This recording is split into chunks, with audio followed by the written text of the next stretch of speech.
तो लखनऊ से बड़ी खबर आ रही है, उससे आपको रूबरू कराएंगे। बड़ी खबर, बड़ा अपडेट। एलडीए ने किराए की संपत्तियों को लेकर बड़ा निर्णय लिया है। अवैध कब्जेदारों को किराए के मकान से आपको बता दें कि बचना पड़ेगा। दुकान बेचेगा एलडीए, संपत्तियों का कराया जाएगा। वर्तमान बाजार मूल्यांकन 45 दिनों में भुगतना पड़ेगा। 6% की छूट मिलेगी। 60 दिन में ये 5% की छूट मिलेगी। किराएदार नहीं खरीदेंगे तो संपत्ति की नीलामी होगी।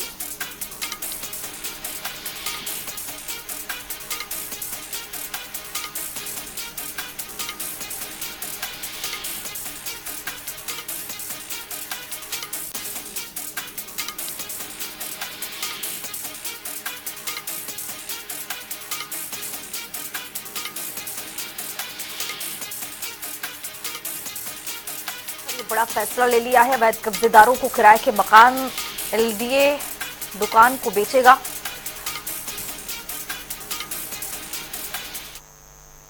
तो ज्ञानवापी वजूखाने से जुड़ी याचिका पर इलाहाबाद हाईकोर्ट में सुनवाई हुई है। बता दें कि राखी सिंह की ओर से दाखिल याचिका पर अब अगली सुनवाई 4 जुलाई को होगी। इस मामले में वजूखाने के एएसआई सर्वे को लेकर कोर्ट कोई अहम फैसला ले सकता है। इसी को लेकर हमारे संवाददाता ने राखी सिंह के अधिवक्ता सौरभ तिवारी से खास बातचीत की है।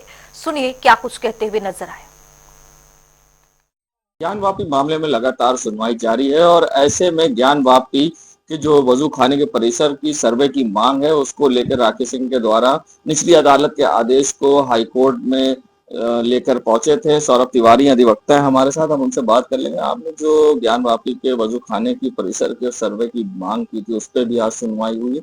क्या सुनवाई हुई है, किसकी बेंच में हुई, क्या आज हुआ? देखिए, जो ज्ञानवापी परिसर का जो कथित वजू खाना है उसके सर्वे का हमारा डिमांड था शिवलिंगम छोड़ के, क्योंकि शिवलिंगम वाला मामला ऑलरेडी ऑनरेबल सुप्रीम कोर्ट के सामने पेंडिंग है।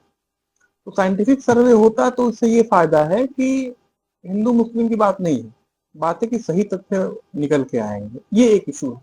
तो आज उसको सुनवाई थी कोर्ट नंबर 9 में।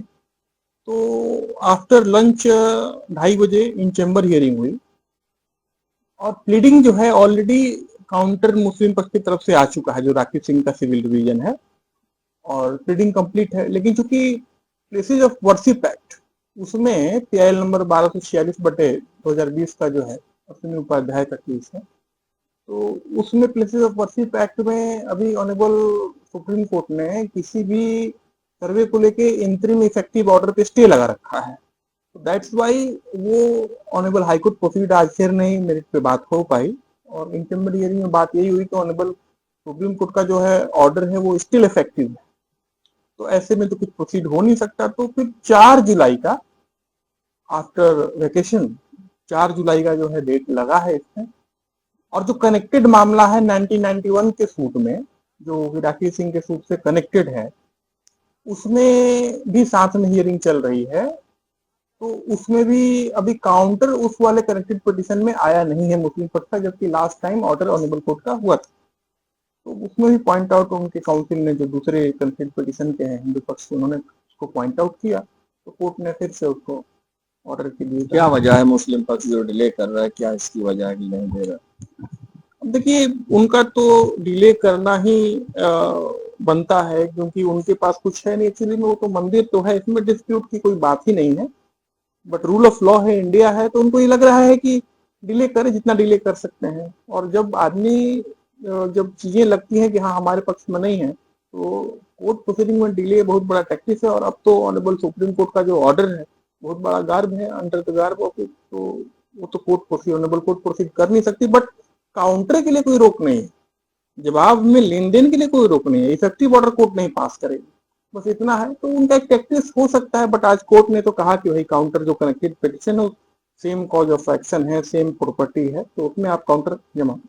किसकी कोर्ट में सुनवाई हुई और अगली सुनवाई कब? ऑनरेबल जस्टिस रोहित रंजन अग्रवाल साहब के कोर्ट में सुनवाई हुई और नेक्स्ट डेट जो है 4 जुलाई इसमें सुनवाई हुई। ये हमारे साथ थे अधिवक्ता सौरभ तिवारी। जिस तरह से उन्होंने बताया कि मुस्लिम पक्ष के पास तथ्य नहीं है, वो डिले करने के अलावा उसके पास और कोई काम नहीं है।